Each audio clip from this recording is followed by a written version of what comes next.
May una see my children, no. So, according to this statement up here, this woman who is speaking in this video is supposed to be receiving for her 10 children, according to the person's assumption, a lot of money from the government. That's about 6,000 something euros per month, okay? More than that amount of money. And you see this kind of statement, they've always poured discord in the community. Some people don't really understand how the system works and they will make a lot of assumptions. So based on this person's assumptions, I would like you people to work with me today. We want to do job center calculation right now. So you're going to stick with me. And in order for the purpose of this video, I'm going to make some certain assumptions so that you will not get confused, okay? So we're going to stick to the 10 children. We're also going to stick to the fact that the woman is receiving Unterhaus Vorschuss according to this person's statement. And we're going to stick to the fact that she's also receiving Kindergeld for all the children. And then she's under job center, which means she's a single mother, Alleinerziehend, under job center, okay? And also for the purpose of this video, I'm just going to choose a town. I'm just going to say the woman is in North Rhine-Westphalia. And since the capital is Düsseldorf, we're going to call Düsseldorf as the town where she's living. So let's begin.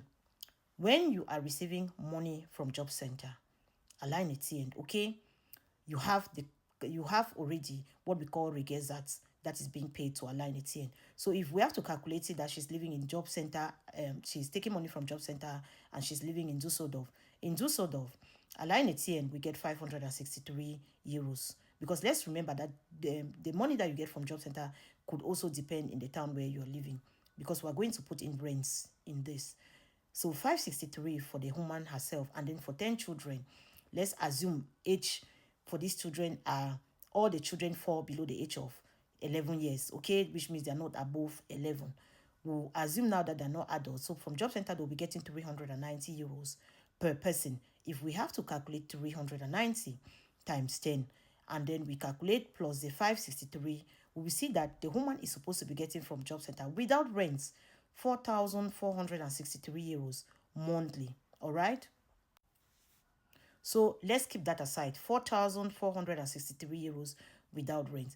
We are going to come now to Vorrangige Leistung. Remember, I already said, when you want to collect money from Job Center calculates, first of all, Vorrangige Leistung, which means all other sources of income that you are having. And accordingly, according to this person's assumption, this woman should be collecting what we call Unterhaus Vorschuss is Vorrangige Leistung. Kindergeld is also Vorrangige Leistung, okay? So if you want to calculate for the 10 children, Kindergeld will be 2,550 euros.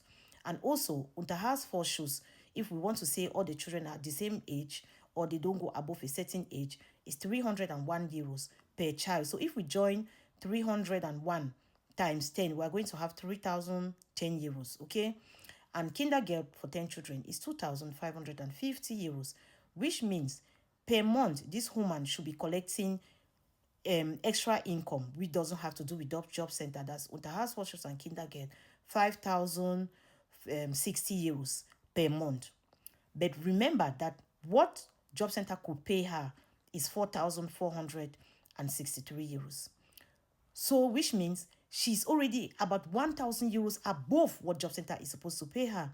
So job center now will come and say, Oga, madam, we are supposed to be paying you 4,000 something, but you are already having another sources of income that gives you 5,000 something euros. So they are going to come now from the 5,000, you minus 4,000. It means she's already having what we call Überschuss. She's in a plus of about 1,097 euros per month. So let's keep it aside, okay?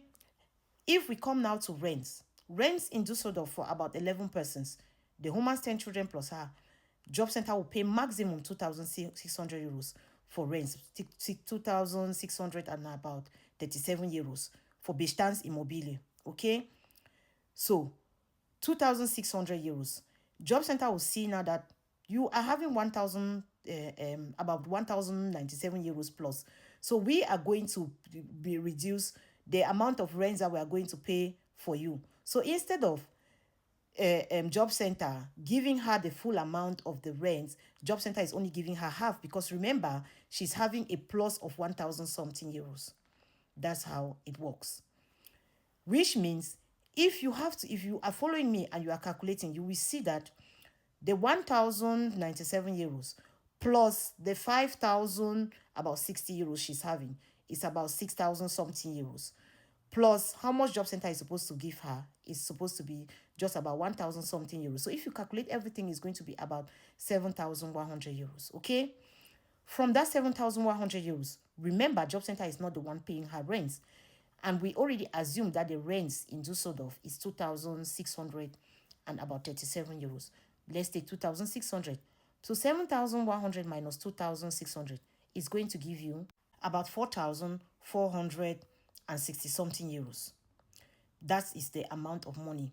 If she pays rents and she collects kindergarten and she's living under job center, because job center minuses the income, which is kindergarten and Unterhaltsvorschuss. So that is the amount of money that should be remaining monthly for 11 persons, about 4,400 and something euros. Okay. And then right now we are going to go with what we call Armutsgrenze, which means poverty limit. There is an amount of money that the government in Germany sees as poverty limit for a household. Go to your computers and type it. You will see that Armutsgrenze per family, okay, which means there are what we call verfügbares Einkommen per family per month for a 10 or 11 persons, because she's 1 plus 10 children, which is 11 persons. It's about 6,144 euros monthly with rents. So if we minus everything, you will see that 4,400 euros is what she's having, which is just on the line of what we call Armutsgrenze in Germany. So when you're thinking she's having a lot of money from the government, it is not really that. Everything the government does, the social Leistungen people get, is to keep them not to fall below poverty limit, because there is a certain amount of standard of living that each country has when it comes to European standard of living. They struggle to make sure that each family doesn't fall below that poverty limit, especially Germany. Germany is one of them. I don't know about many of these other European countries, but just know that Germany is one of them. So you see that 4,400 is just the poverty line. She's just slightly above this poverty line, just slightly. So she's not having 6,000 and whatever money you put on top per month available for her and her children. No, she'll be having about 4,400 and something euros. That is the amount of money. And if you want to calculate monthly for 11 persons, clothes, mobility, medication, and all those things, you will see that the money is not really what you're thinking.